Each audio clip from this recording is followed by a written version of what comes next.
میرے نبی پاک صلی اللہ تعالی علیہ وآلہ وسلم نے ارشاد فرمایا، جب کسی سے کوئی بات پوچھی گئی اور وہ بات جانتا تھا، اسے علم تھا، وہ گواہی اس کے پاس موجود تھی، وہ شہادت اس کے پاس تھی، اس سے پوچھا گیا لیکن اس بندے نے چھپائی۔ یہ سنن ابو داؤد میں حدیث ہے۔ اللہ کے محبوب فرماتے ہیں قیامت کے دن اس بندے کے منہ میں اللہ آگ کی لگام ڈال دے گا۔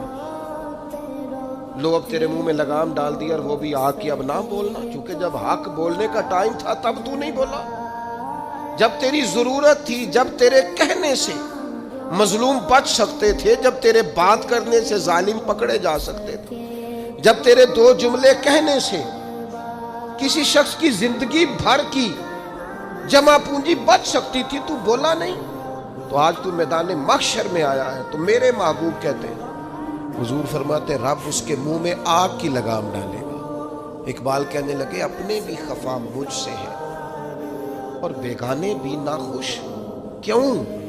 میں کہتا ہوں وہی بات سمجھتا ہوں جسے حق۔ یہ میری مجبوری ہے کہ میں نے ہمیشہ حق کہا ہے، تو اپنے بھی خفا مجھ سے ہیں اور بیگانے بھی ناخوش۔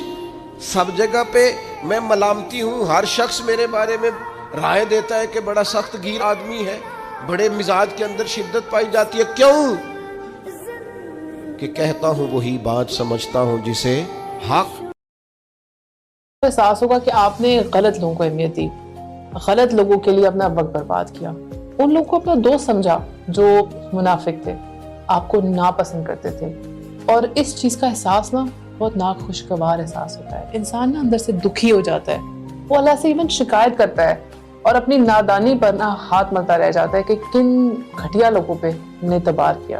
لیکن آخر میں آپ کو پتہ ہے نقصان کس کا ہوتا ہے؟ نقصان ان کا ہی ہوتا ہے جنہوں نے آپ جیسے مخلص انسان کی قدر نہ کی۔ اچھا، وہ اسی قابل تھے کہ ان کی زندگی میں نا آپ جیسا ایک سنسیئر انسان نہ رہتا، ان کی یہی سزا ہے کہ آپ ان کو چھوڑ جائے۔ ان کو ان کی اس حرکت کا صلہ نا اللہ تعالیٰ دے جاتا ہے، اور جو وہ حرکت کرتے نا وہ ان کے سامنے نا اللہ تعالیٰ لے آتا ہے، اس دنیا میں تو لازمی آ جاتا ہے اور وہ اپنی آنکھوں سے دیکھ لیتے ہیں، اور اللہ تعالیٰ خود بھی اوپر حساب لازمی کرتا ہے، اور آپ دیکھیں گے کہ وہ لوگ خسارے میں رہتے ہیں۔ مرد کی اگر محبت دیکھنی ہے نا تو اسے غصہ دلاؤ۔ عورتوں کو میں ہمیشہ کہتی ہوں مرد کو غصہ دلائیں، دیکھیں وہ غصے میں آپ کے لیے کیا الفاظ استعمال کرتا ہے، آپ کو اندازہ ہو جائے گا کہ یہ بندہ جو ہے وہ میرے ساتھ لائل ہے یا نہیں ہے۔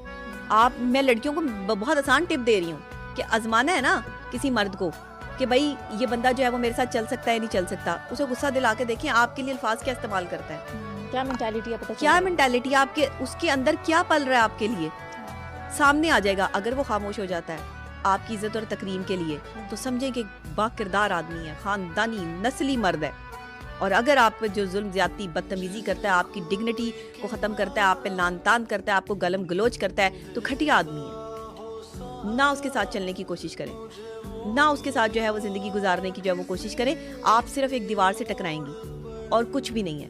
یہ عورتوں نے آپ کے ساتھ برا کیا ہے تو اس کا حساب اوپر والے کو کرنے دو، آپ تو بس فل آن انجوائے کرو، لوگ کیا کہیں گے یہ سوچنا بند کر کے مست ہو جاؤ۔ اگر دنیا کیا سوچے گی وہ بھی تم ہی سوچو گے تو بھائی دنیا کیا سوچے گی، تھوڑا ان کے لیے بھی بچا کے رکھو۔ اپنے سارے شوق دل سے پورے کرو، بھول جاؤ دنیا کو، بھلا دو سماج کے سارے بندھنوں کو، اور بھول جاؤ اپنی عمر کو۔